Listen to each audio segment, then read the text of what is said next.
That's why I showed up tonight. I showed up tonight out of deep, unapologetic concern for our community. All right. I said this on the radio a few weeks ago, Pastor Phillips. I want y'all to hear me good. Black folks are casting a survival vote in this election.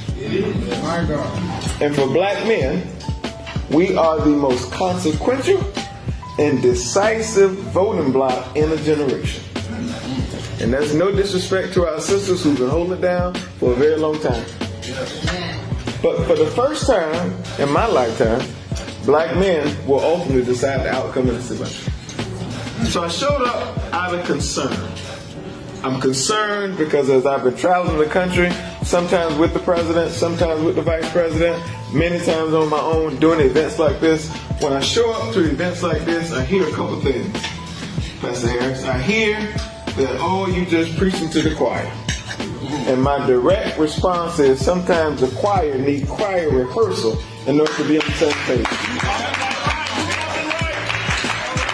When I show up to events like this, people tell me that we know everything you're going to say. And then I ask a simple question is, run the tape on if you can tell me who all of your elected officials are from the president to the precinct. And then people get up and walk out the room because they don't know. So I show up out of concern because I don't think black men and black people know that we are the #1 targets for misinformation, disinformation. Down south we call it lies. So when you hear things or you read things on the internet, just because you read it doesn't make it true. That's right. Just because Stephen A. Smith says it doesn't make it valid. Just because Charlemagne the God is a black man who has a radio show and says whatever for ratings does not make it true. So I show up out of concern tonight.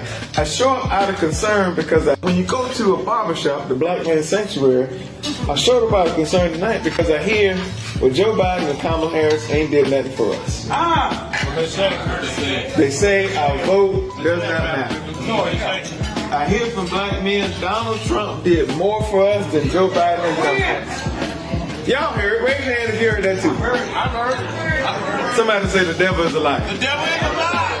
The devil is a lie. So I showed up tonight in one vein to correct the record. And let's do what we say in my community, run the receipts. When this president was a candidate, he did what no other president or no other candidate in history had the guts and the steel spine to do. He put a black woman as his running mate by the name of Kamala D. Harris. When he became president of the United States, he did something that not even Barack Obama did when he became president. His first speech, his acceptance speech said, I would not be here if it wasn't for the black vote.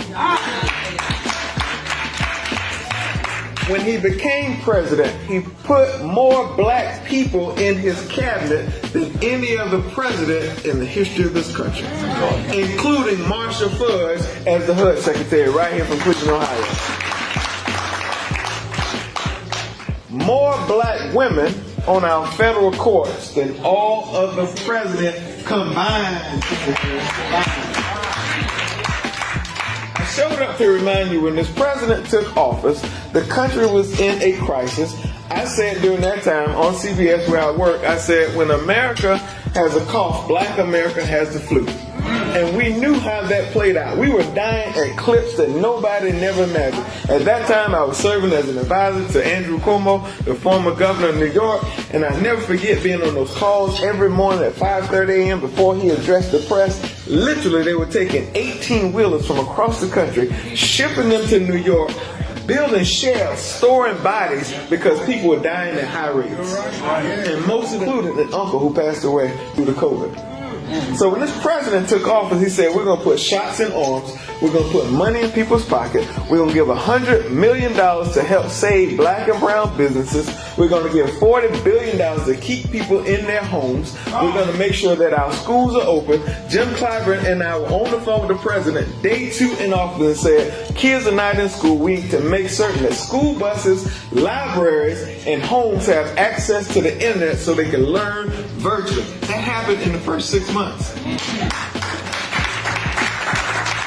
And this lie floating around on the internet that Donald Trump gave people checks is a lie from the pits of hell, because those $7,500 checks that some of y'all got came by way of the American Rescue Plan that was brought to you by Joe Biden and Kamala Harris, and we cut black child poverty in half first 6 months on the job.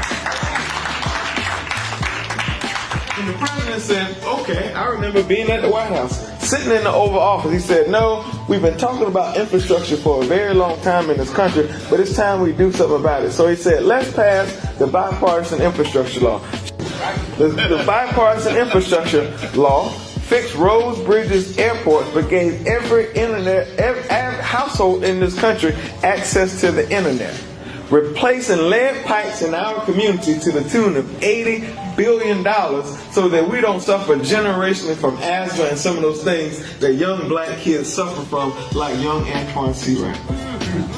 Then they said, okay, Mr. President, you've done all that. That's enough. Nobody's done work like this since they became the presidency, not even the historic Barack Obama. But the president said, we got work to do. So he put together a group of folks. I remember being in the vice president's office at the time. He said, we're going to pass the first piece of gun legislation in 30 years. They said it could not be done. But by golly, the legislation is signed into law today. All right. And then they said, well, we got this climate crisis going on. We see floods, we see things happening all around the country. You got white people and you got Republicans saying climate change is just a hoax. The president said, no, it's no joke. So what he did, the largest investment in the climate crisis in the history of the world. Clyburn and I got on the phone with him as they were negotiating the bill, as Clyburn's wife, late wife, died because of diabetes. Said, Mr. President, we need to do something about insulin in this country because too many people are suffering. The president, Reverend Raphael Warnock, senator from Georgia, Jim Clyburn, all on the phone. We get on the phone and say, you know what? We're going to make certain that we lower the price of insulin at $35 a month for seniors in this country. Yeah. And just in case you're a senior and you don't use insulin, starting in January